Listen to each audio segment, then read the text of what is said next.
I realized my marriage was over the moment the hotel receptionist smiled politely and said, "Welcome, Mr. Morgan. Your suite has been prepared for 3. 3. Not 2. Not a mistake. 3. I stood there, my fingers tightening around the handle of my carry-on, while Ethan Morgan, my husband of 10 years, didn't even look surprised. He simply adjusted the cuff of his tailored jacket, glanced at his phone, and said, "She'll be joining us. It's more convenient this way." That was how I met Vanessa Cole. She walked in seconds later, heels clicking against the marble floor, sunglasses perched casually on her head, as if this luxury resort in the Hamptons belonged to her. She looked young, polished, and painfully confident, the kind of woman who didn't apologize for existing in someone else's life. She smiled at me, not nervously, not guiltily, like she had already won. "This trip is going to be fun," she said lightly, looping her arm through Ethan's, as if it were the most natural thing in the world. I waited for Ethan to explain, to soften it, to lie, at least. Instead, he leaned closer and whispered, "Let's not make a scene, Claire. It's just a week." Just a week. 10 years of marriage reduced to 7 days of humiliation, booked under my name, paid for, with the life I helped him build. The ocean outside the glass walls glittered under the afternoon sun. Couples laughed by the infinity pool. A staff member offered champagne. Everything looked perfect. Inside me, something went very still. I didn't scream. I didn't cry. I didn't walk away. Because in that moment, standing between my husband and his mistress, in a 5-star hotel meant to celebrate our anniversary, I understood something that would change everything. Ethan thought bringing her here would break me. He thought my silence meant surrender. But silence isn't always weakness. Sometimes, it's the moment right before the ground gives way beneath your feet. The room was beautiful in a way that felt almost cruel. Floor-to-ceiling windows opened toward the ocean, white curtains lifting gently with the sea breeze. A king-sized bed sat perfectly centered, the sheets crisp, untouched. On the table by the window, a chilled bottle of champagne waited beside 2 glasses. 2, not 3. That was when I understood something else. This room was never meant for me. Ethan dropped his bag near the door and loosened his tie, already acting as if this were his space, his territory. Vanessa wandered toward the balcony, humming softly, as though she were inspecting a prize she had just won. She leaned against the railing, letting the sun catch her hair, completely at ease. No one asked where I would sleep. No one asked if I was okay. I stood there for a long moment, invisible in my own marriage, before Ethan finally spoke. "You can take the couch if you want," he said casually. "It pulls out. If you want." As if this were my choice, as if I hadn't paid for this trip, as if my name wasn't on the reservation, as if 10 years of being his wife had somehow reduced me to a guest who should be grateful to stay. Vanessa turned back then, her eyes flicking toward me with a polite smile that didn't reach her face. "I don't mind," she said, her tone sweet. "I'm a light sleeper anyway." The implication hung in the air, sharp and unmistakable. I nodded once, and that was all I trusted myself to do. Later, by the pool, it became worse. Ethan walked beside her, their shoulders brushing, their conversation low and private. Staff members addressed Vanessa first, assuming she was the wife. I watched a server offer her a towel, another ask if she preferred still or sparkling water. No one looked at me. I became a shadow trailing behind them, present but irrelevant. At one point, I caught my reflection in the glass doors of the resort. I looked calm, composed, almost detached, but inside my chest felt tight, like something heavy was pressing down, demanding a reaction. I didn't give it one, because the more they dismissed me, the clearer it became. They thought they had stripped me of power. What they didn't realize was that they were only stripping away the illusion I had been living under. And once that illusion was gone, there was nothing left to lose. That night, I locked myself in the bathroom and turned on the shower, not because I needed to bathe, but because I needed the noise. The steady rush of water was the only thing loud enough to drown out my thoughts. I sat on the edge of the tub, still fully dressed, and stared at the marble floor until my vision blurred. I didn't cry at first. Instead, memories came, uninvited and relentless. Late nights at our dining table, my laptop open while Ethan paced behind me, rehearsing presentations I had written. The first promotion he celebrated with champagne, thanking everyone but me. The vacations I postponed, the clients I turned down, the career I told myself I could rebuild later. Later never came. I remembered the way he used to look at me when we were younger, before success sharpened his voice and narrowed his patience. Back when he needed me. Back when I mattered. A sharp laugh escaped my throat, bitter and unfamiliar. I pressed my hand against my mouth, suddenly afraid of the sound I might make if I let go completely.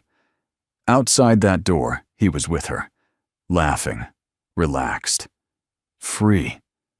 Not burdened by the woman who knew every version of him, the insecure one, the ambitious one, the one who doubted himself at 3 a.m.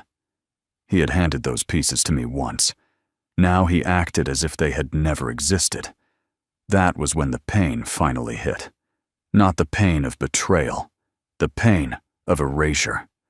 I realized I wasn't being replaced. I was being rewritten out of the story altogether. My chest tightened, and I slid down until my back rested against the cold tile wall. I wrapped my arms around myself, trying to hold together something that felt dangerously close to coming apart. But even then, something strange happened. Under the hurt, beneath the humiliation, there was clarity. A quiet, unsettling clarity.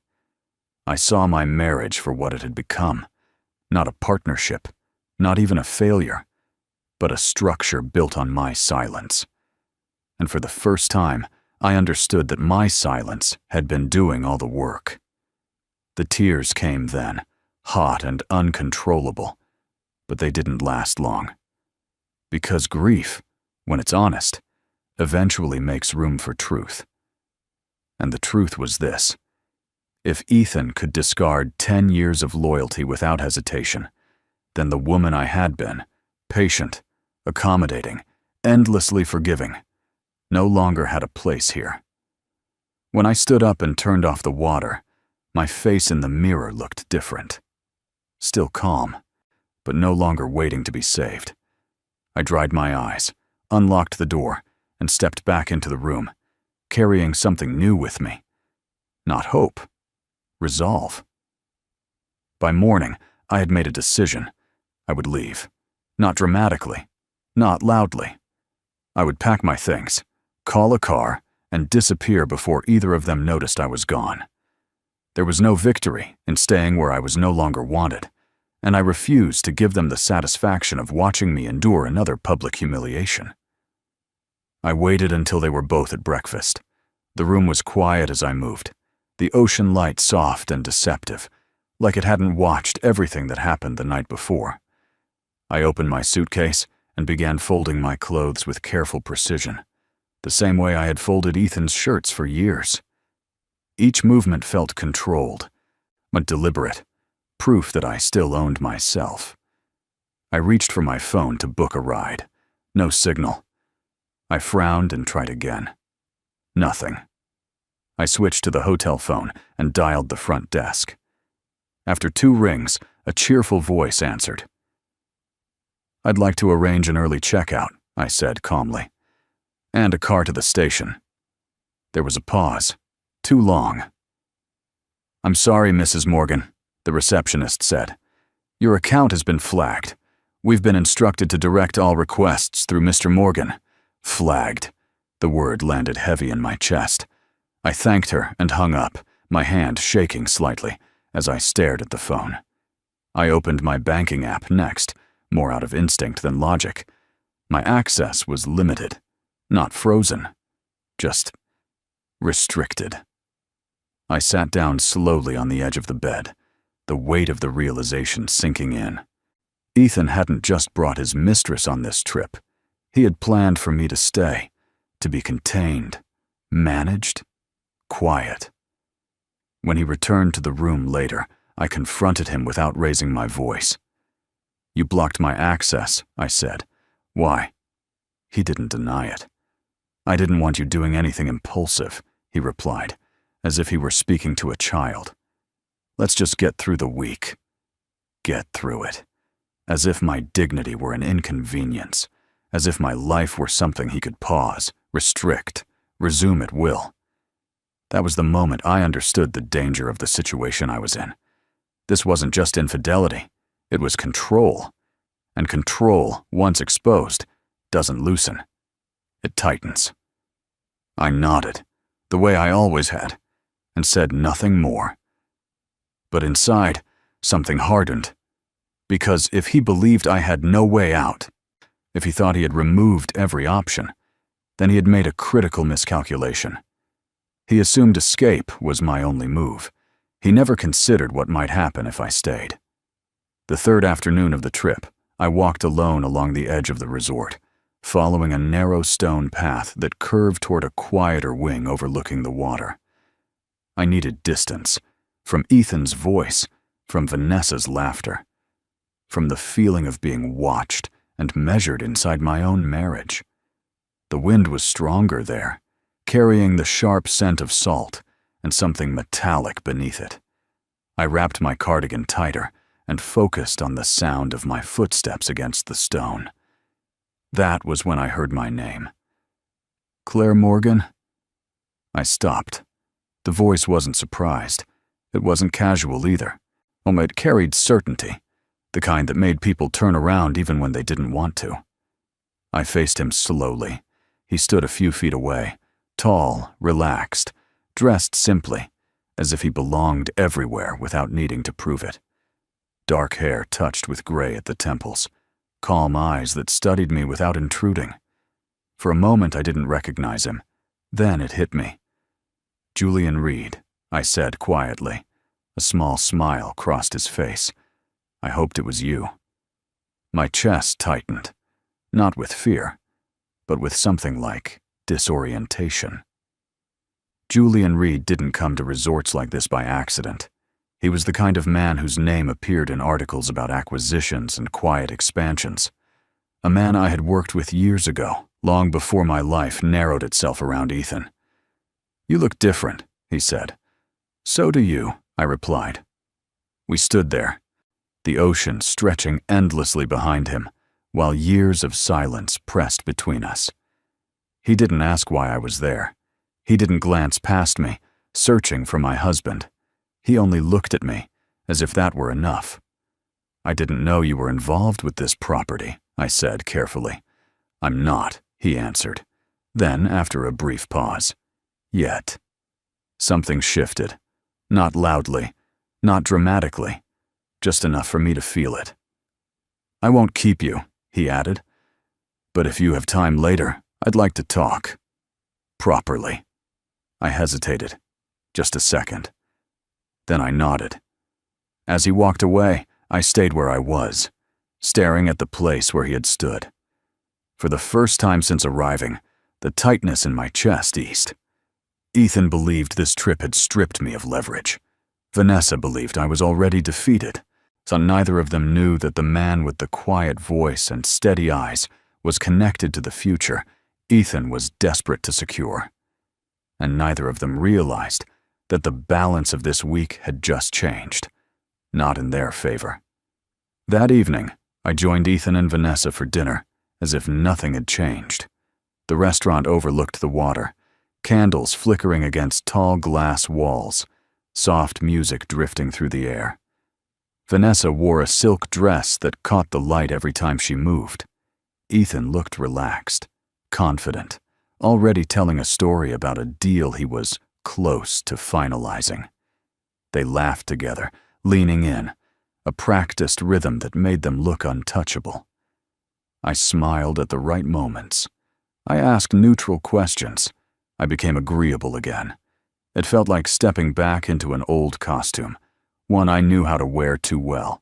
At the bar across the room, I noticed Julian Reed seated alone, a glass of bourbon untouched in front of him.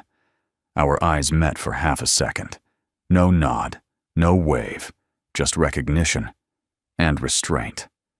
Later, when Ethan excused himself to take a call, Vanessa leaned toward me. "You seem calm," she said, her voice light but curious. "Most women wouldn't be." I met her gaze. "I don't see the point in ruining a nice dinner." Her smile sharpened, just slightly. "You're stronger than I thought." She meant something else, and we both knew it. From that moment on, the game was set. Julian didn't approach our table. He didn't acknowledge me publicly. When Ethan returned, he spoke loudly about market trends and upcoming resorts, unaware that the man he desperately needed was listening from a distance. I listened, too. I heard the exaggerations, the gaps, the parts of the story that didn't quite align. Later that night, as I walked alone along the terrace, Julian joined me without ceremony, stopping a careful distance away. "We shouldn't be seen talking," he said quietly. "I agree," I replied. "You're not safe here," he added, not unkindly. "I know." He studied me for a moment. "If you need help leaving—" "I'm not leaving," I interrupted, surprising even myself. Something like approval flickered in his eyes. "Then be careful," he said. "Because from what I heard tonight, your husband is standing on a very thin story." He stepped back before I could respond, disappearing into the shadows as footsteps approached. Ethan's footsteps. I turned, my face composed, my posture unchanged. On the surface, nothing had happened. But beneath the calm, something dangerous was forming. Well, we were all pretending now. And in a room full of lies, the one who controls the truth always wins. The mistake didn't come from Ethan. It came from Vanessa. The following afternoon, the resort hosted a casual networking cocktail hour by the private marina. Nothing formal, no name tags, just quiet luxury. Linen blazers, low voices, expensive watches catching the sun. Ethan insisted we attend. He liked places where people might overhear his importance.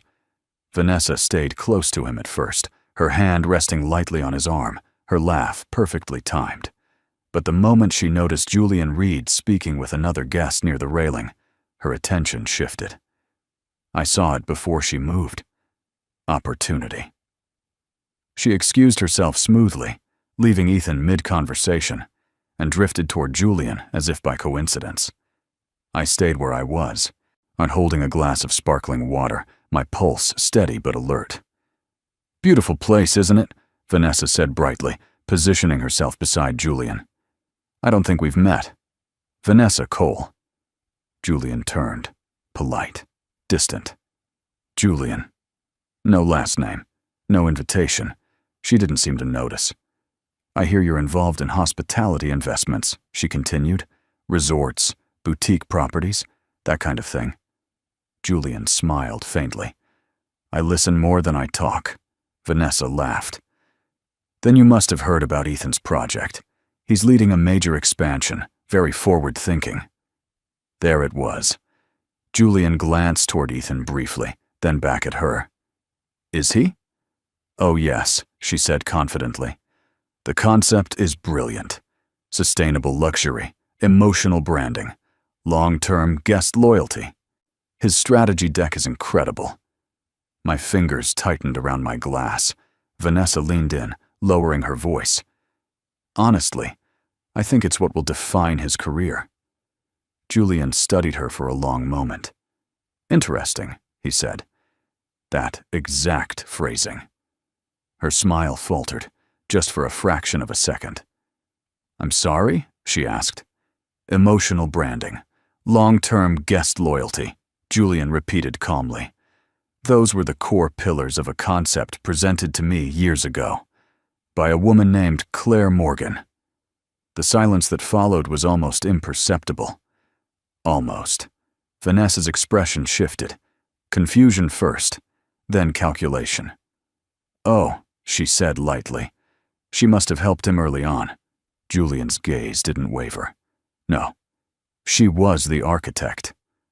Vanessa opened her mouth, then closed it again. Across the marina, Ethan laughed loudly, unaware. Vanessa forced a smile, but it no longer reached her eyes. "Well," she said, stepping back. "Small world." She walked away too quickly, and in that moment, I knew. She had just handed Julian the thread that would unravel everything. That night, sleep refused to come. The resort was quiet, the kind of silence that usually soothed people who believed their lives were in order. I lay on the narrow couch, staring at the ceiling, replaying Vanessa's expression by the marina, the moment Julian said my name. The split second when control slipped from her hands. She knew then. And once she knew, it was only a matter of time before Ethan did too. The next morning, Julian asked to speak with me privately. We met near the far end of the property, where the noise of the resort dissolved into wind and water. He didn't offer sympathy. He didn't ask what I planned to do. Instead, he spoke with the precision of a man used to seeing patterns others missed. "I reviewed the materials Ethan's been circulating," he said. "The language, the structure, the emotional framework." I said nothing. "They're yours," he continued. "Not inspired by you, not influenced by you.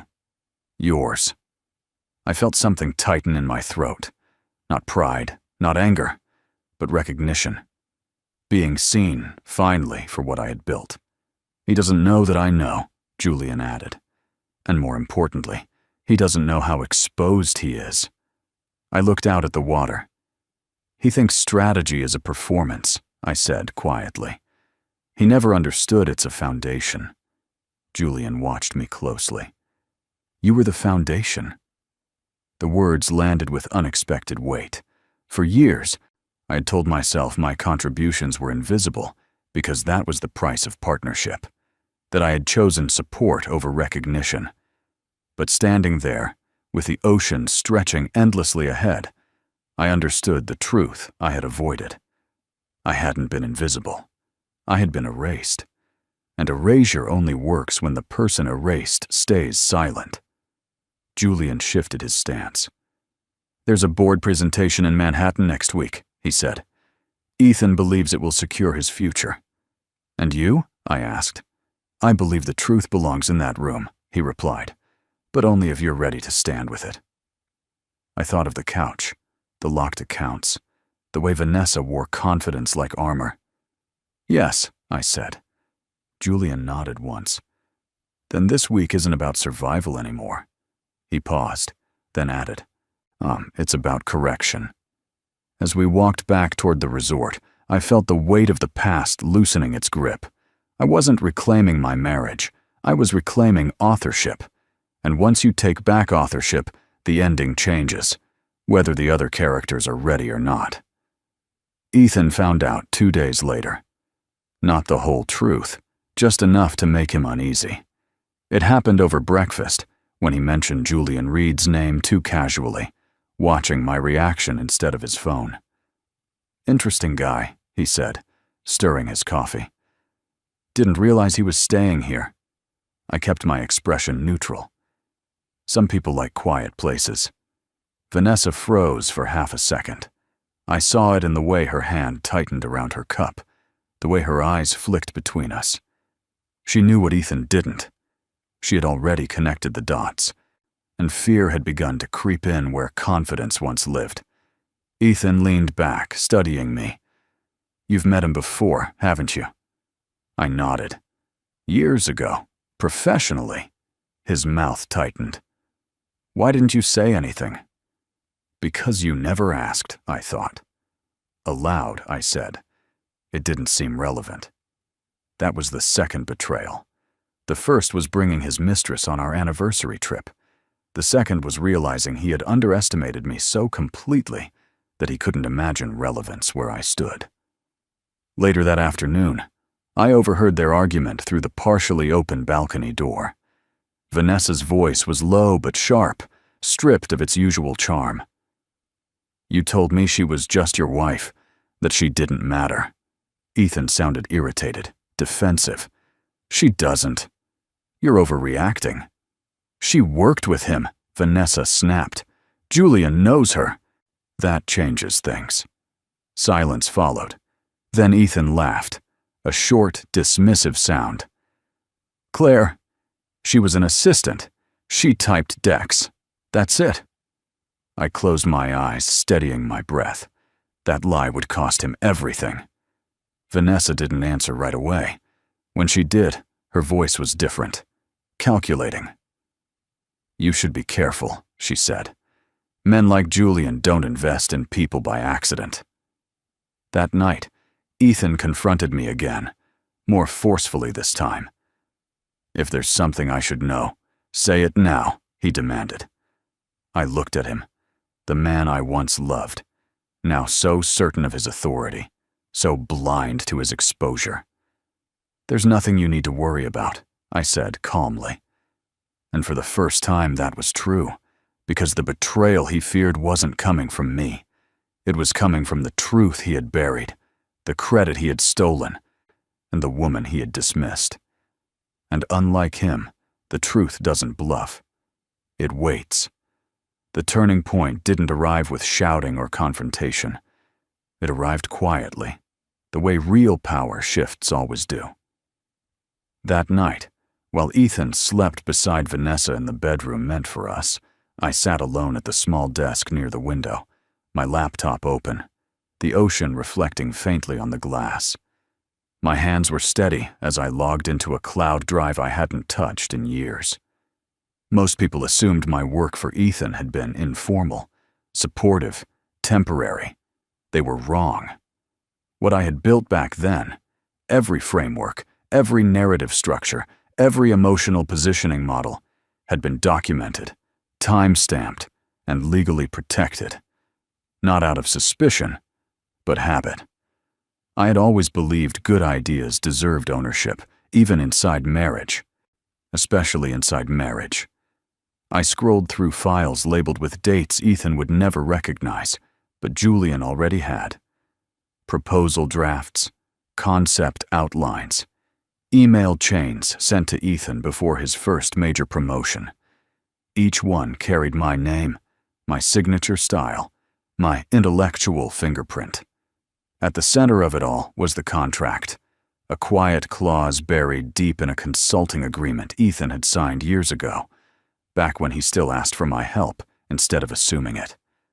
The clause stated that strategic frameworks developed independently remained the property of the consultant, regardless of marital status. Me.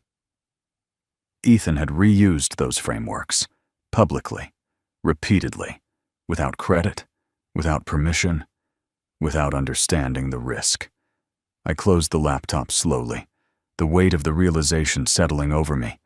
This wasn't revenge, and this was correction, long overdue and unavoidable. The next morning, Ethan was in an unusually good mood. He spoke about Manhattan, about upcoming meetings, about how everything was finally aligning. Vanessa listened closely, nodding, already imagining her place in the future he described. I watched them from across the table, sipping my coffee. Neither of them noticed how calm I was, how light. Because for the first time since this trip began, I wasn't reacting anymore. I was holding something they couldn't see, a truth with paperwork, a story with evidence, a future that no longer depended on Ethan's approval or Vanessa's ambition. As we prepared to leave for the airport later that day, Ethan glanced at me and said almost kindly, "This will all make sense soon." I met his eyes and smiled. "Yes," I said softly. "It will." Manhattan welcomed Ethan like a stage waiting for its lead actor. The morning after we returned, he stood in front of the mirror in our apartment, adjusting his tie with practiced confidence. The skyline stretched behind him, steel and glass glowing in the early light. This was his world, the one where success was measured in meetings, handshakes, and how convincingly you told your story. Vanessa watched from the couch, scrolling through her phone, already curating the future. She had started referring to things as our next chapter, our apartment, our city, our plans. I moved quietly in the background, making coffee, gathering my bag, saying very little. To them, my silence looked like acceptance, like exhaustion, like a woman who had finally understood her place. That illusion worked perfectly.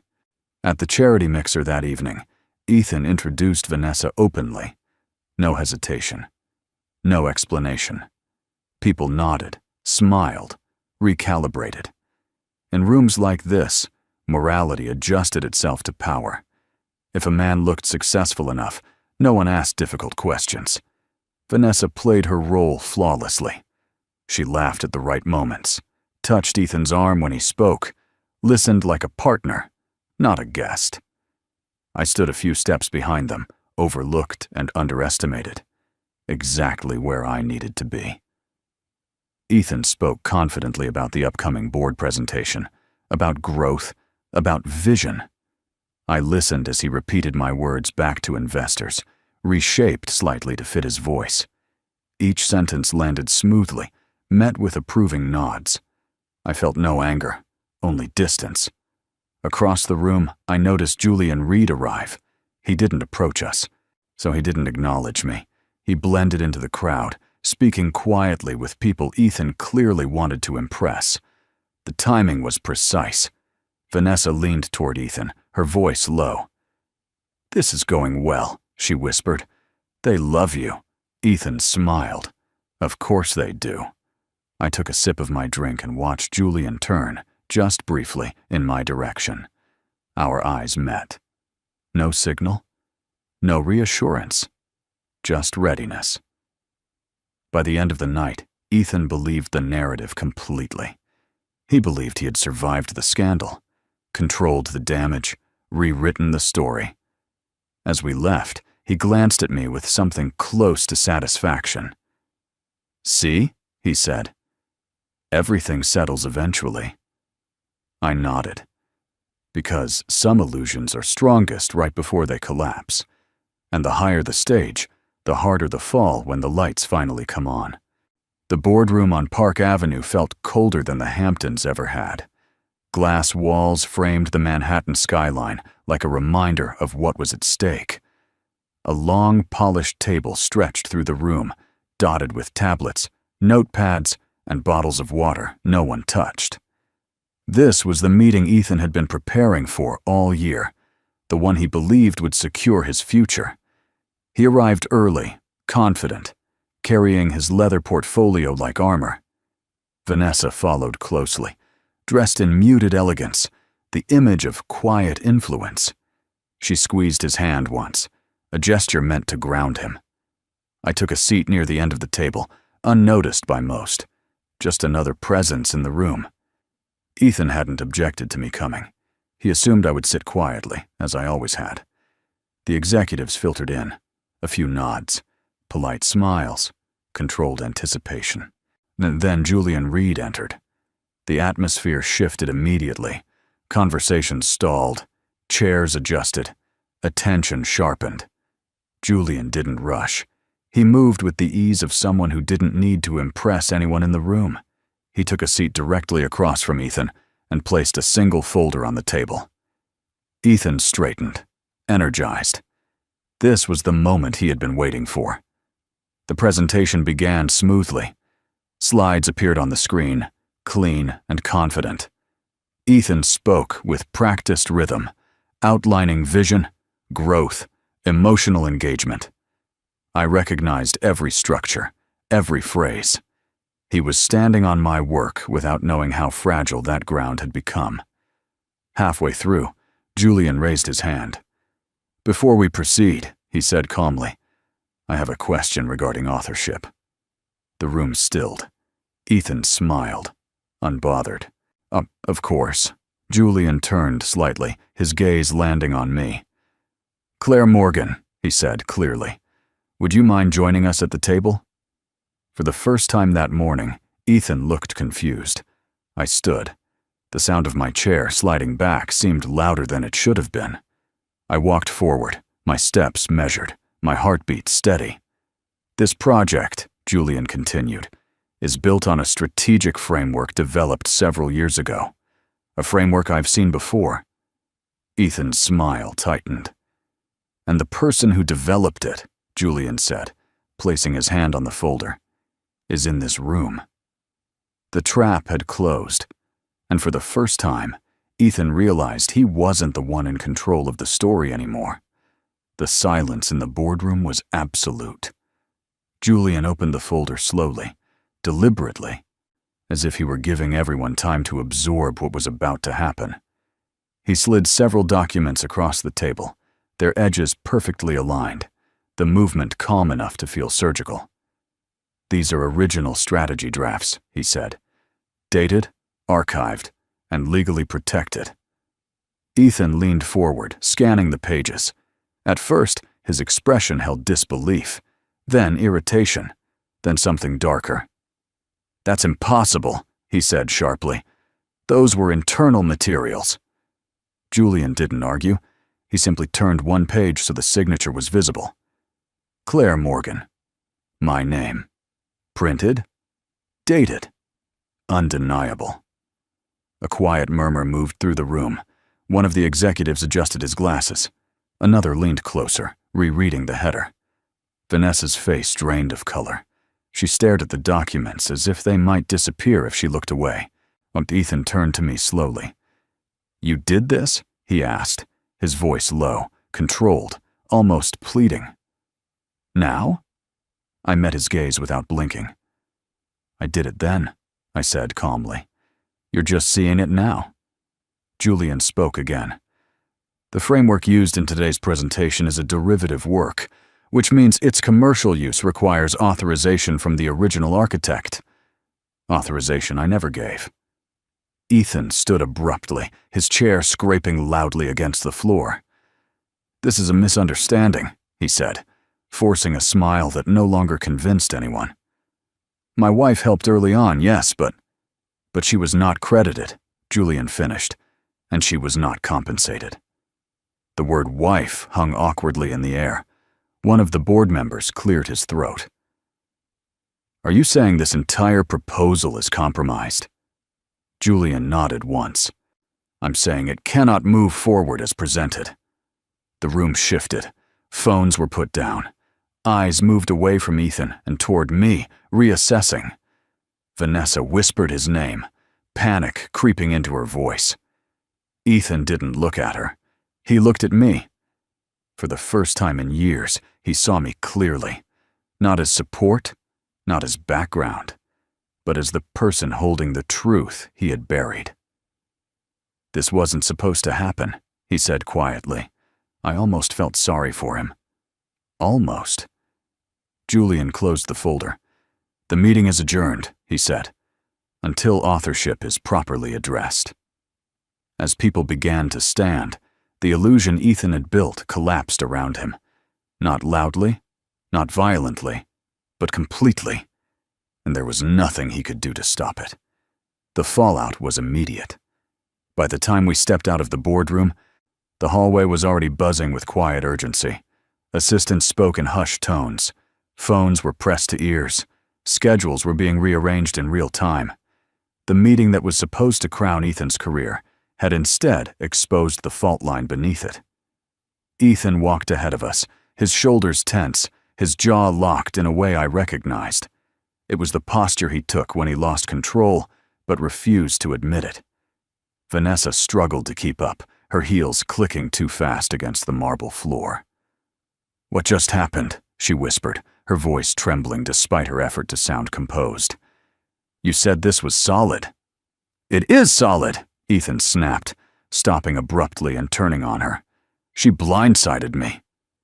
I stood a few steps away, silent, watching the man who once dictated every decision in my life unravel in public corridors. Vanessa looked at me then, really looked at me, for the first time without arrogance, without superiority. What I saw in her eyes wasn't anger, it was fear. "This is fixable," she said quickly, turning back to Ethan. "We can talk to them. Clarify. You still have your position." But even as she spoke, her confidence drained. She understood now what Ethan still refused to accept. This wasn't a misunderstanding. It was exposure. By that afternoon, the emails started coming in. Requests for clarification, legal inquiries, internal reviews, pending further information. Ethan's phone buzzed relentlessly, each notification stripping away another layer of certainty. That evening, he sat at the kitchen counter of the apartment, staring at nothing, his untouched drink growing warm beside him. The Manhattan skyline glowed beyond the windows, indifferent and cold. Vanessa paced behind him, agitated. "I didn't sign up for this," she said sharply. "I didn't know she had that kind of leverage." Ethan finally looked up. "Neither did I." She stopped pacing. That was the moment she stepped back, physically and emotionally. The moment she began calculating her exit. An hour later, she left with a tight hug and a promise to check in tomorrow. She never did. By the end of the week, Ethan was placed on administrative leave pending investigation. The project was frozen. His name, once spoken with admiration, became a liability. And as everything he built collapsed under the weight of his own shortcuts, I realized something quietly profound. I hadn't destroyed him. I had simply stopped holding him up. Ethan's fall didn't come with headlines or public statements. It came quietly, the way consequences usually do. A formal letter arrived 3 days later, stamped with legal language and neutral phrasing. An internal investigation, temporary suspension, mandatory compliance review. No accusations yet, but enough distance for everyone to start stepping back. People always do. Ethan read the letter twice, then folded it carefully, as if neatness might restore order. He placed it on the counter beside his phone, which had grown unnervingly silent. No congratulatory messages, no new opportunities, just unanswered calls and delayed replies. That silence unsettled him more than anger ever could. "I gave them everything," he said to me that night, his voice hollow. "Years of my life." I looked at him across the kitchen, really looked. The man who once filled rooms with certainty now sat, slouched, smaller somehow, as if success had been the only thing holding his shape together. "You gave them my work," I replied calmly, "and called it yours." He flinched. "That wasn't my intention," he said quickly. "It just happened." That was the lie he had told himself for years. That things just happened. That promotions arrived on their own. That loyalty was automatic. That the people supporting him would remain invisible forever. "I trusted you," he added quietly. "And I trusted you not to erase me," I said. He had no answer for that. The next loss came swiftly. Vanessa stopped returning his calls entirely. When she finally did respond, it was a short message. "I need distance. This isn't what I signed up for." Distance, as if betrayal were a subscription she could cancel. Ethan stared at the screen for a long time before setting the phone down.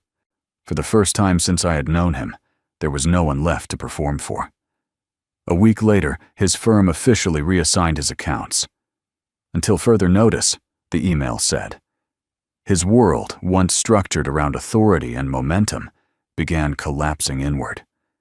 Meetings disappeared. Invitations stopped coming. People he once dismissed avoided eye contact in elevators. And I understood then what real punishment looked like. Not humiliation. Irrelevance. Ethan lost the one thing he valued most. Not money, not status, but the belief that he was untouchable. And as he sat alone in the quiet apartment, surrounded by the life he had taken for granted, the truth settled in. Betrayal always collects its debt, eventually. The divorce didn't happen in a courtroom filled with raised voices or dramatic accusations.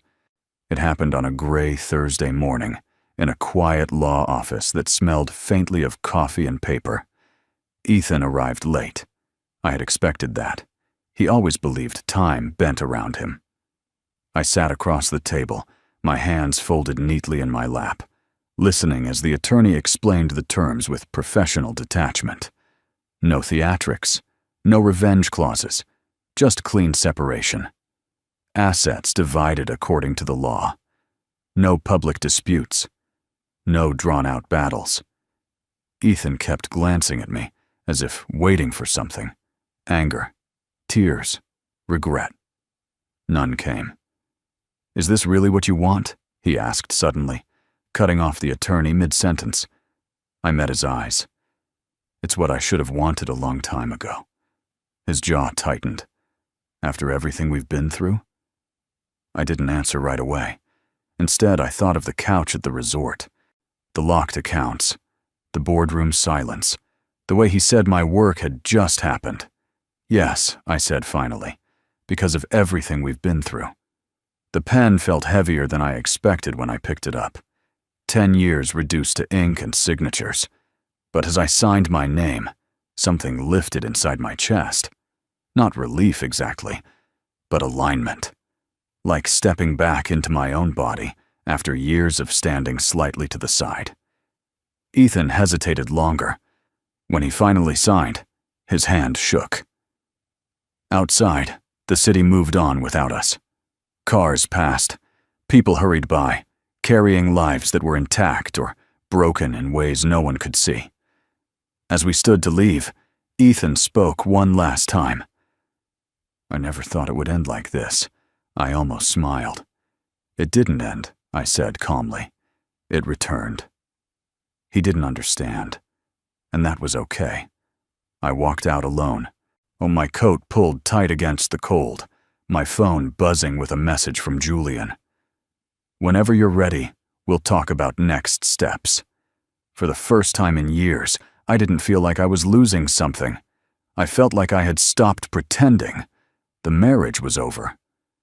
But my life, my real one, was just beginning. The first offer came sooner than I expected. Julian invited me to his office on Park Avenue, a quiet space with clean lines and windows that framed the city without trying to dominate it.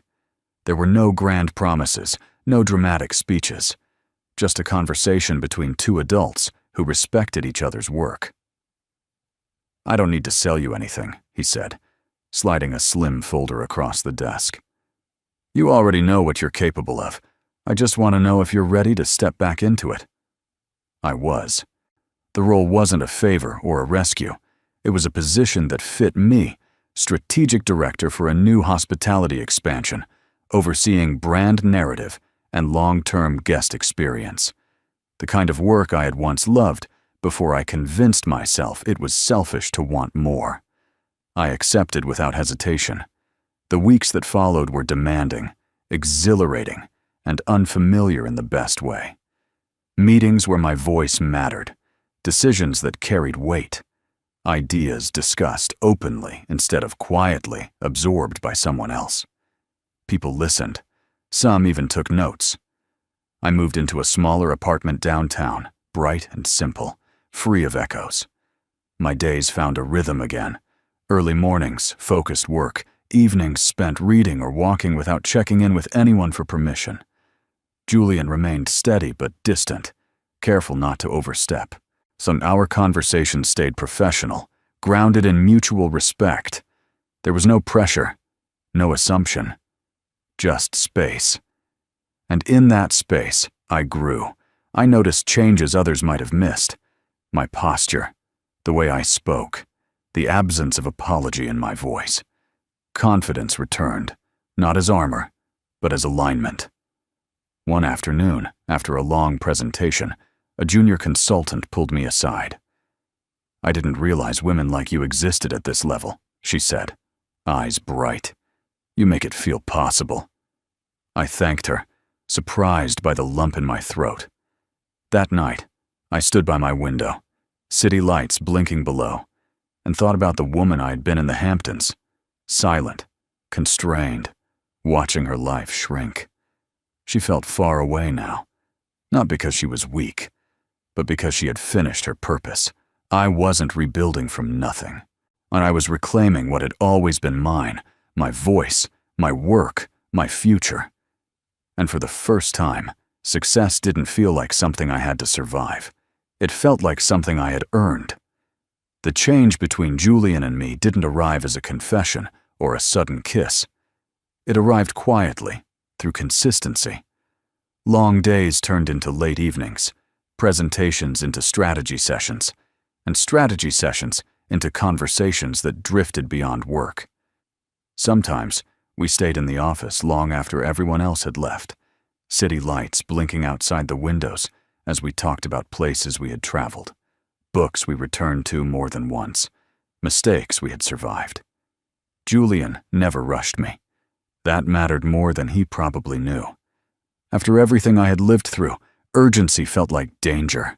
See, I needed to know that affection could exist without pressure, that interest didn't always come with an agenda. One evening, after a particularly difficult meeting, he handed me a cup of coffee and said, "You don't have to be strong all the time." It wasn't dramatic. It wasn't romantic. It was accurate. Something loosened in my chest. We began walking together after work, no destination in mind. Sometimes along the river, sometimes just through quiet streets where no one recognized us. There was no pretending, no performance, just two people choosing honesty over impression. Julian never asked about Ethan. He didn't need to. What mattered was how I moved now, unafraid, self-possessed, no longer shrinking to fit someone else's expectations. He respected that space, and in doing so, made it safe. The first time he reached for my hand, he hesitated. Not uncertainty. Permission. I let my fingers curl around his, and for the first time in years, closeness didn't feel like a risk. It felt like a choice. Weeks passed, then months. Trust grew slowly, deliberately, built on shared mornings, mutual respect, and the quiet understanding that neither of us owed the other anything. No rescues, no debts, no roles to perform. One night, as we stood on my balcony watching the city settle into sleep, Julian spoke softly. "I don't want to be the reason you're okay," he said. "I just want to be here if you are." I turned to him then, really looked at him, and understood what made this different. This wasn't love born from need. It was love that arrived after healing, and that made all the difference.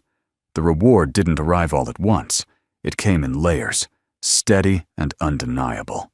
And 6 months after the divorce, my name appeared on the glass wall of a new office, Morgan's Strategy Group, etched cleanly, without anyone else's shadow beside it.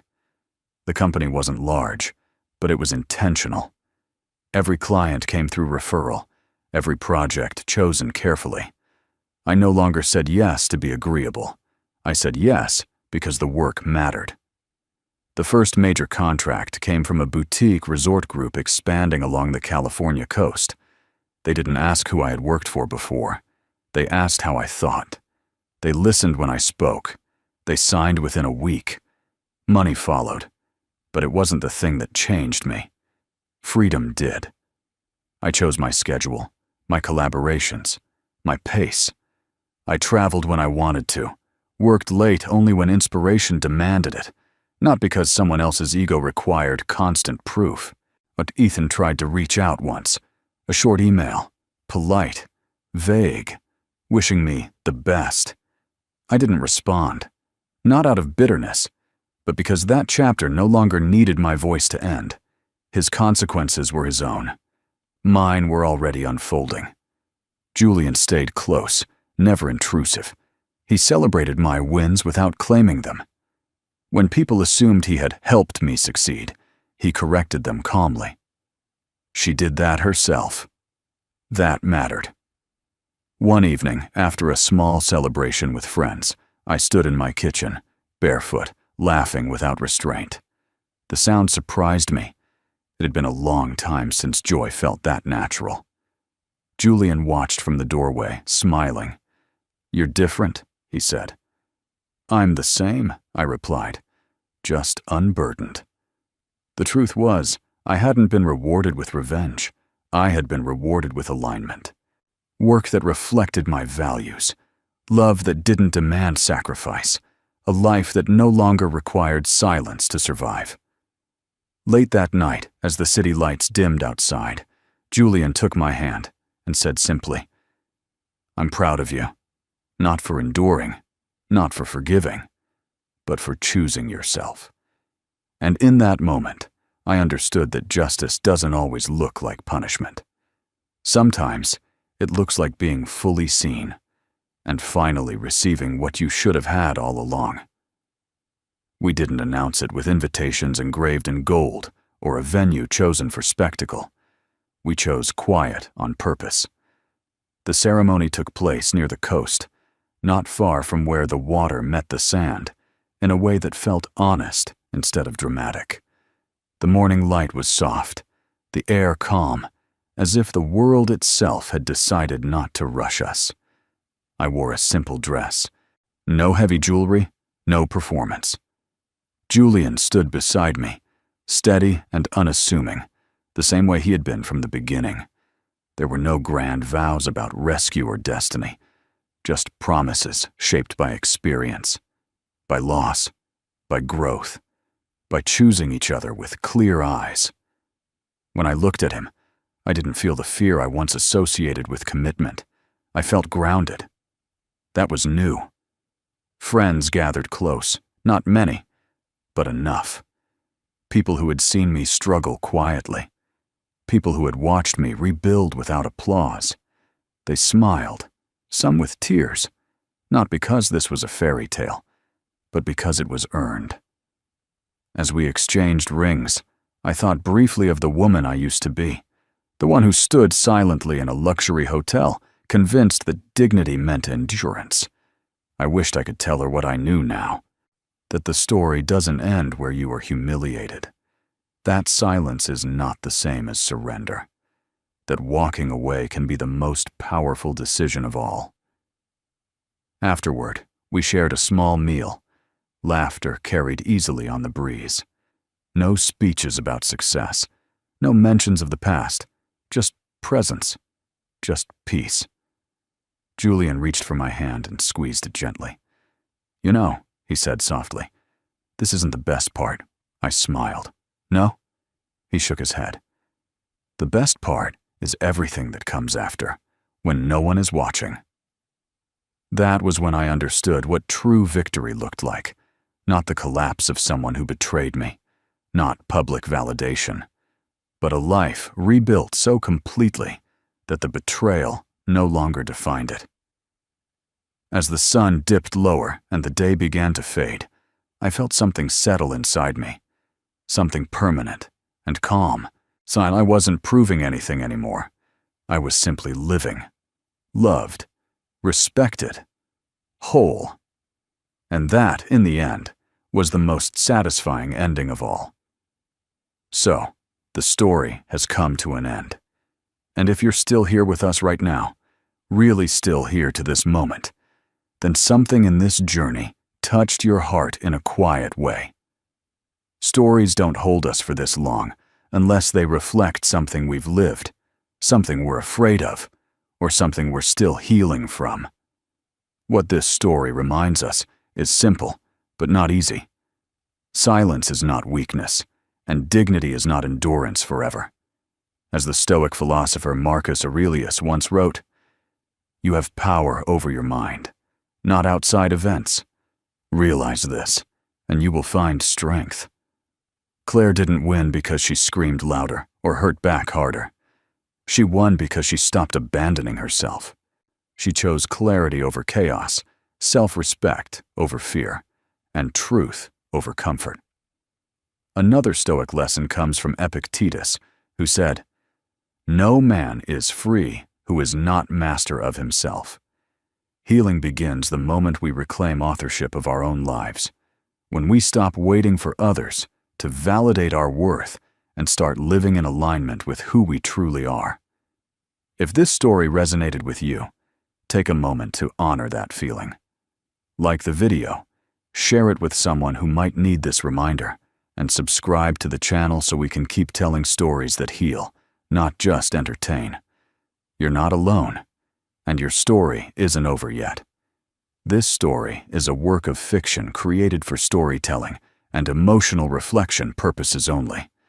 All characters, names, events, and situations are entirely fictional and do not represent any real individuals, or companies, or actual events. Any resemblance to real people or circumstances is purely coincidental.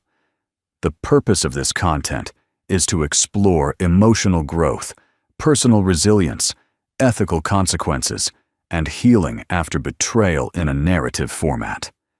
It is not intended to present factual claims, real-life accusations, or documentary-style reporting. The story is shared as a form of creative drama meant to inspire reflection, discussion, and emotional connection, while promoting positive values such as self-respect, accountability, and personal growth. Viewers are encouraged to interpret the narrative as symbolic rather than literal, and to engage with it as fictional entertainment with meaningful life lessons.